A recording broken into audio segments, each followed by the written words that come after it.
역사적으로 금융위기가 발생하기 직전 공통적으로 보이는 경고 신호가 있었습니다.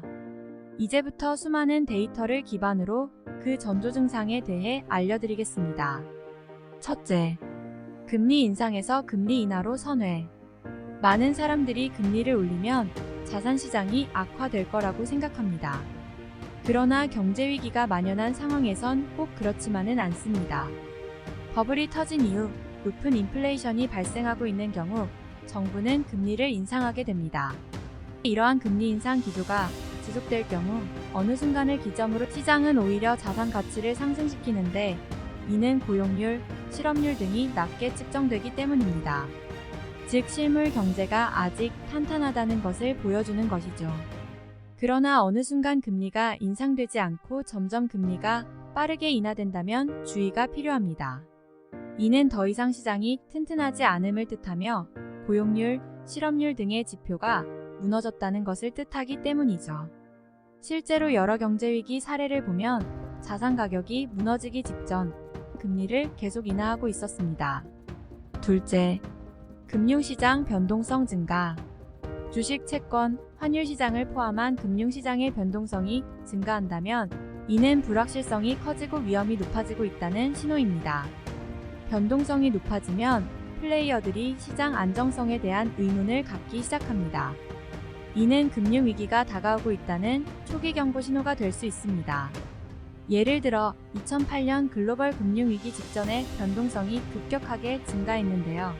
미국의 서브프라임 모기지 위기가 발생하면서 금융시장의 불안정성이 고조되었고 이로 인해 주식, 채권, 환율 등 자산시장에서 변동성이 크게 확대되었습니다. 셋째, 은행 위기.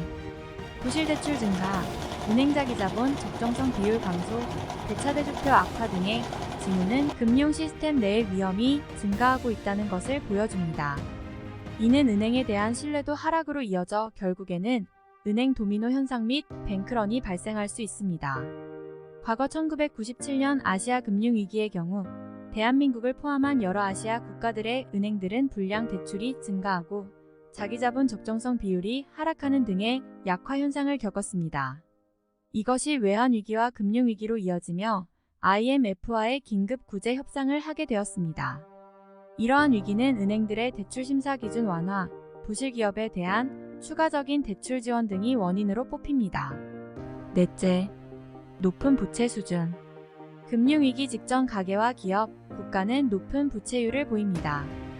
부채 수준이 높아지면 금리 인상과 같은 금융 충격에 취약해지며 금융 시스템 전반에 위협이 될 수 있습니다. 97년 아시아 금융위기의 경우 여러 아시아 국가 기업들이 과도한 외환 차입을 통해 높은 부채 수준을 유지하고 있었습니다.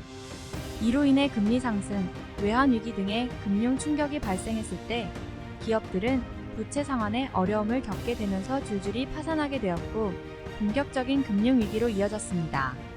또한 2008년 글로벌 금융위기의 경우 미국의 가계부채 수준이 역대 최고치에 달했습니다. 다섯째, 지속적인 무역 적자 발생. 무역 불균형은 일부 국가가 상당한 무역 흑자를 기록하는 반면 다른 국가는 무역 적자를 기록할 때 발생합니다. 무역 불균형이 장기화되면 세계 경제가 불안정해지고 통화 정책과 금융시장에 부정적인 영향을 미칠 수 있습니다. 2008년 글로벌 금융위기 이전에 미국은 대외 부채가 크게 증가한 반면 중국의 대외 자산은 크게 증가한 사례가 있습니다. 이외에도 경제위기와 관련된 현상 및 지표 몇 가지를 더 알아보겠습니다. 자산 버블. 자산 버블은 부동산과 같은 자산의 가격이 자산의 적당한 수준의 가치보다 빠르게 증가할 때 발생합니다.